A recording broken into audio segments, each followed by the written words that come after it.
আজ তোমাদের সাথে আমি আমার একটা ফিলিং শেয়ার করব। আমার মশলার কৌটো। আজকালকার আধুনিক মশলার কৌটোর কাছে আমার এই মশলার কৌটোটা হয়তো খুবই সাধারণ, কিন্তু আমার কাছে এটা অসাধারণ। বিয়ের কটা দিন পর আমার শ্বশুরবাড়ির এলাকায় গিয়েছিলাম একটা মেলায়, আমরা দুজনে। ভিড়, গরম, হইচই সব কিছুর মাঝেই হঠাৎ চোখে পড়েছিল এই ছোট্ট সাধারণ মশলার কৌটো।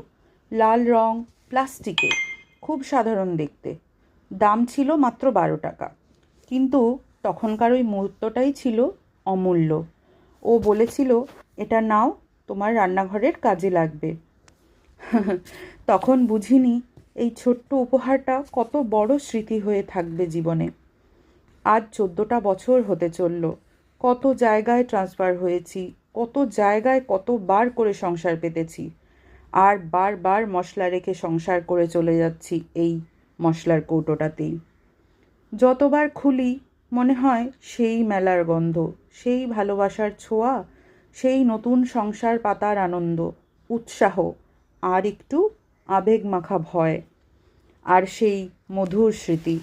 হাত ধরে মেলা দেখতে গিয়ে আমার বরের আমাকে কিনে দেওয়া 12 টাকার উপহার, যার মূল্য 12 জন্মেও হয়তো আমি শোধ করতে পারবো না।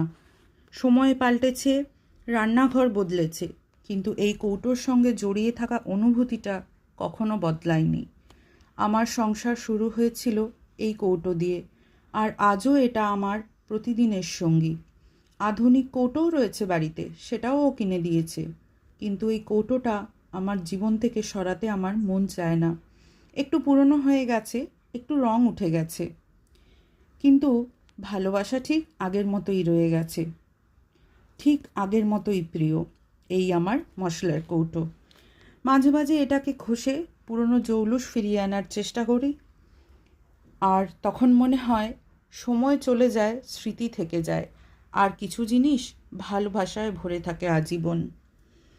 আমার এই মশলার কৌটো শুধু, কৌটোটা শুধু মশলার না, এটা আমার ভালোবাসার গল্প। এই ছিল আজকে আমার মশলার কৌটোর কাহিনী।